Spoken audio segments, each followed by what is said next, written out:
Right, so we've cut out the knickers, we've cut out Dolly's body, we've popped her eyes in. I'm making a mess, brilliant. Let's talk about legs. So here's our leg piece of our pattern. And this is the fabric that we've got left. So we need 4 legs, we need 4 arms, and we need 4 hips. The hips are probably going to come out of your wastage. So let's pop that sideways, and we're going to talk about how to maximise the usage of the fabric that we've got left. Now, I can see that that leg is probably going to go on there once, twice, and 3 times. And how's it going to go sideways? It's going to go once and twice. But if I were to pretend that there was another leg here, we've got all of this space free. So what I would suggest that you do is cut the legs one by one, popping one there, all right?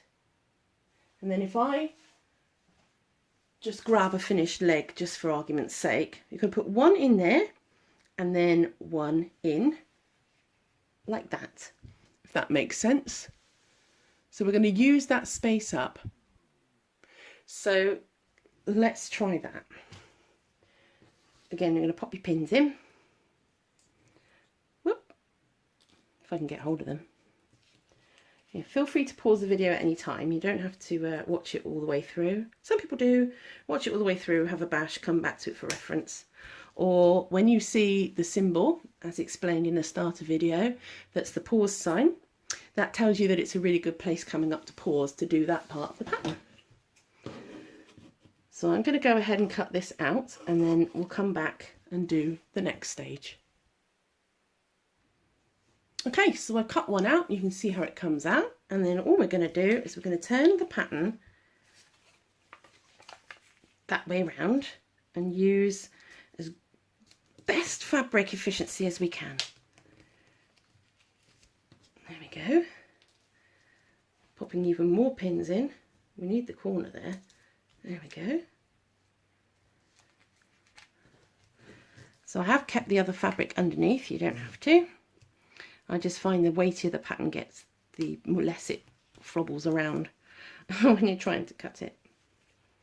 So we're going to cut that one out now as well. My cutting is slightly erratic today. I don't know why. I think I'm getting hungry. Probably need a cup of tea. Most of you who know, who have crafted with me before, I always have my trusty cup of tea by my side. Some people have a sidekick. No, I just have a nice hot beverage. Brilliant. Right, so now that's popped out, we'll just tidy up a bit. And look how much wastage there is between that gap, hardly any. And if we'd done them all lined up, you know, like this, like this, like this, then we would have been using a lot of fabric and therefore paying for a lot of fabric that we didn't really need. So corners are a bit fiddly, curves are a bit fiddly, but there we are. So now we've got 2. So what I'd like for you to do is do that once more, like that, and then like that. I had to think for a second there, and we'll go on to do the arms. Okay, so I'm just finishing off this last leg. You probably caught up with me by now. So you can very easily see where the arms are going to come from now. So I'll finish that bit later, and we'll go on to look at the arms and the hips. Right, hips. Your best bet is to take them out of this piece here, but what I want to do is get you in the habit of checking how much fabric you've got left at any stage, because we're going to need 4 arms now. I would suggest doing 2 then 2. So grain line again should technically be that way, but I won't tell if you don't tell. Obviously, if you want to keep it within the law of Dolly, slice your fabric across there once you've measured, and then all you're going to do is that. So you'll get one out of that piece and you'll get one out of that piece, keeping your grain line intact. So again, pin it on, cut it out, and you'll have this part left, and this part is going to be for your hips. Now we need 4, but look how diddy they are. You're going to go 1, 2, 3, 1, 2, 3, 4. So I think that's going to fit. I'm extremely confident. I know you've got enough fabric.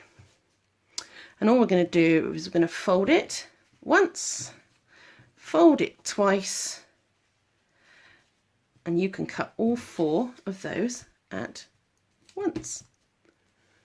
So check your inbox. I should have emailed you by now a PDF that has the cutting layout, a brief diagram just for you to print out and keep, and also the pattern markings. And we'll go on to the next lesson. Oh, do me a favour, take your stuffing, rip it open, pop it in a box overnight, leave it for at least 24 hours, really tease it out so that you get all the air into the stuffing so it really billows up and you've got as much as possible, because we will be needing that very shortly and it'll be nice and ready for you. See you in the next lesson.